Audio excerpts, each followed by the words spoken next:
Christmas Eve came wrapped in cold air and brighter lights than hope usually allowed. Before the snow could settle on the sidewalks, before the carols could finish their choruses, there was a tired woman standing outside a small family diner, counting the same crumpled bills again and again. If this story touches your heart at any moment, take a second to like the video and subscribe to the channel, because stories like this only live when they're shared. Maria zipped up her thin coat and looked down at her twins, Eli and Noah, both 7 years old, both pretending not to notice how tight her hands were shaking. $20. That was all she had left until next week. No gifts under a tree. No big dinner at home. Just one small promise she had made and refused to break. On Christmas Eve, we'll eat out together, like a real celebration.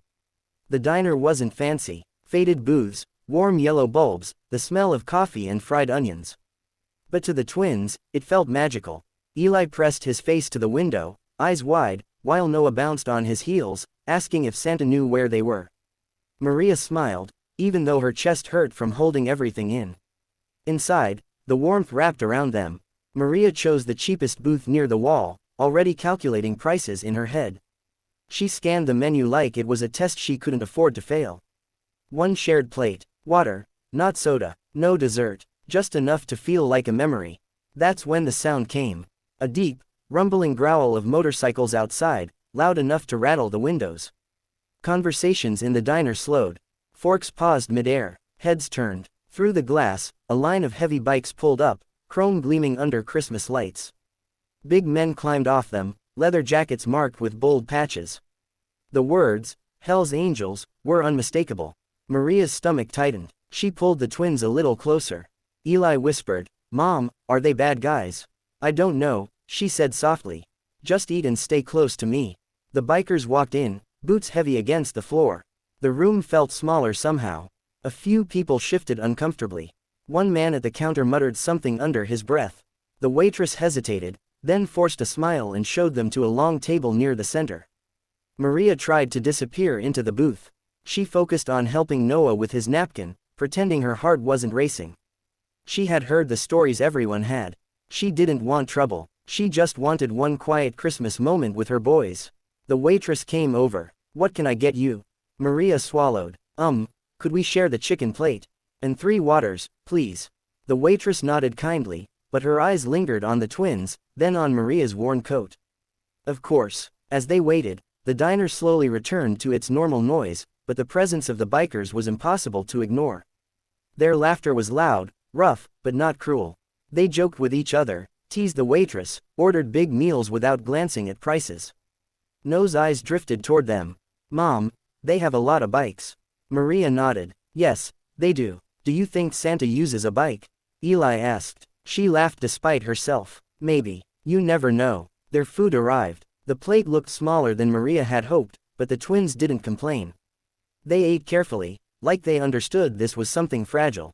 Maria watched them chew, their faces lit with simple joy, and felt the familiar mix of guilt and pride. She was doing her best. It just never felt like enough. Then it happened. One of the bikers stood up. The noise dipped again as people noticed. He was huge, broad shoulders, gray beard, tattoos creeping up his neck.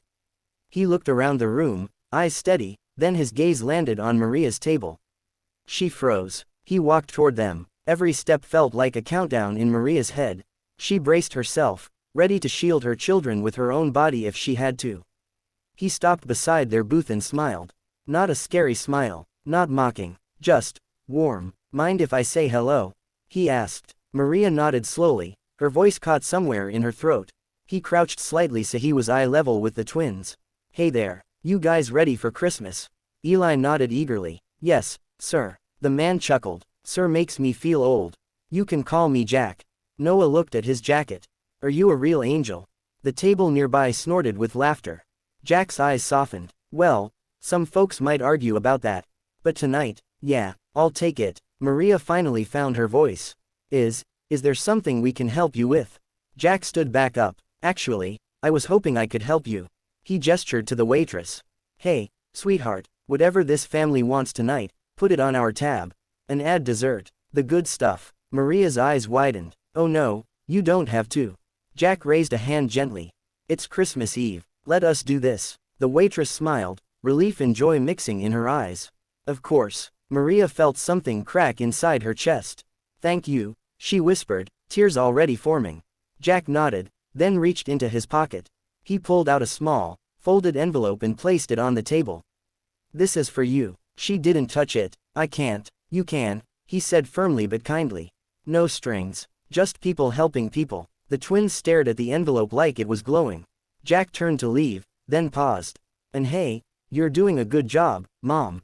That did it. Tears spilled freely now, but they weren't heavy anymore. They were warm. The rest of the diner watched quietly as Jack returned to his table. The atmosphere had changed. Strangers smiled at Maria. Someone paid for another family's meal. A woman near the counter wiped her eyes. The twins ate like kings. Burgers, fries, milkshakes. Dessert came with candles the waitress insisted on lighting, for Christmas. Later, when the bikes roared back to life outside, Maria held the envelope with trembling hands. Inside was far more than money. There was a handwritten note. "Merry Christmas. Don't give up. The world is kinder than it looks." That night, at home, Maria tucked her boys into bed. They talked about angels on motorcycles and Santa with a leather jacket. Maria sat alone afterward, holding that note, letting hope finally rest in her heart. She didn't know where Jack and his brothers rode off to. She didn't know their full stories. But she knew one thing for certain. Sometimes help comes from the places we least expect.